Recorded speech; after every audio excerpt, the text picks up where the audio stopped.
मूल में शिव है, मध्य में विष्णु, मूल में ब्रह्मा है, मध्य में विष्णु है और अग्रभाग में शिव है। इस बिलवृक्ष का कोई दर्शन करे, स्पर्श करे, वो मानव अघोर पाप में से मुक्त हो सकता है। बिलवृक्ष की कोई परिक्रमा करे, उसको सभी तीर्थों की परिक्रमा का फल मिलता है। बिलवृक्ष का दर्शन करने मात्र से हमारा मंगल और कल्याण होता है। बिलवृक्ष कोई सामान्य वृक्ष नहीं, सभी देवताओं का स्थान है यह बिलवृक्ष। बिलवृक्ष की क्यों महिमा है? 24 घंटे वो प्राण देता है, वातावरण को पवित्र भी करे, वातावरण को सुगंधित भी करे, वो है बिलवृक्ष।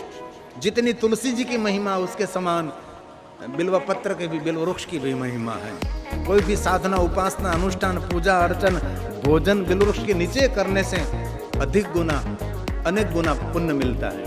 यह बिलवृक्ष मानव को जीवन देता है। यह बिलवृक्ष। बबूल की क्यों महिमा नहीं भाई पुराणों में? ऋषि मुनियों ने संशोधन किया, रिसर्च किया कि भाई ये भी बिलवृक्ष है, मानव जात के लिए बहुत महत्व का वृक्ष है, इसलिए बिलवृक्ष है। और कोई मानव एक बिलवृक्ष लगावे, एक बिलवृक्ष बड़ा करे, उनको 1 करोड़ शिवालय निर्माण का फल मिलता है। मानव जात के लिए श्रेष्ठ औषधि ये बिलवृक्ष है, इसलिए कोई सामान्य वृक्ष नहीं बिलवृक्ष। बहुत उनकी महिमा बिलवृक्ष की है।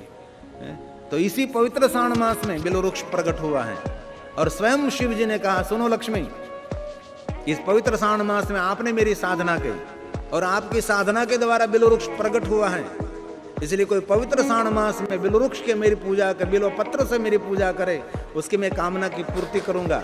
उनको शांति, संपत्ति और संतति 3 वस्तु में दूं। 3 पंखड़े वाला बिल्व पत्र, शांति, संपत्ति और संतान, 3 वस्तु भगवान शंकर देते हैं। पवित्र श्रावण मास में बिल्व पत्र भगवान शिव जी को चढ़ावे, उन पर मैं प्रसन्न रहता हूँ। लक्ष्मी जी ने कहा, सुनो महादेव जी, पवित्र श्रावण मास में को आपको बिल्व पत्र की पूजा करेंगे, उन पर विष्णु पत्नी लक्ष्मी नहीं कृपा करेगी, उन पर विष्णु पत्नी महालक्ष्मी कृपा करेगी। यही पवित्र श्रावण मास, यही बिल्व पत्र की महिमा। लेकिन बिल्व पत्र कौन चढ़ा सकता है? जो बिल्व वृक्ष की सेवा करते हैं। कहीं कहीं लोग तो ऐसे महात्म्य को सुनकर बिल्व वृक्ष की हत्या कर देते हैं। पवित्र श्रावण मास आया और आजू बाजू में से बिल्व इतनी पंखड़ी डाली काट कर बिल्व पत्र ले आते, ये गलत है। पहले तो बिल्व वृक्ष की सेवा करनी पड़ती है, उसकी आज्ञा लेनी पड़ती है, बाद में 3 पाखड़ी वाले का पान ले कोमल और भगवान शिव जी को अर्पण करे। ऐसा नहीं डाली को।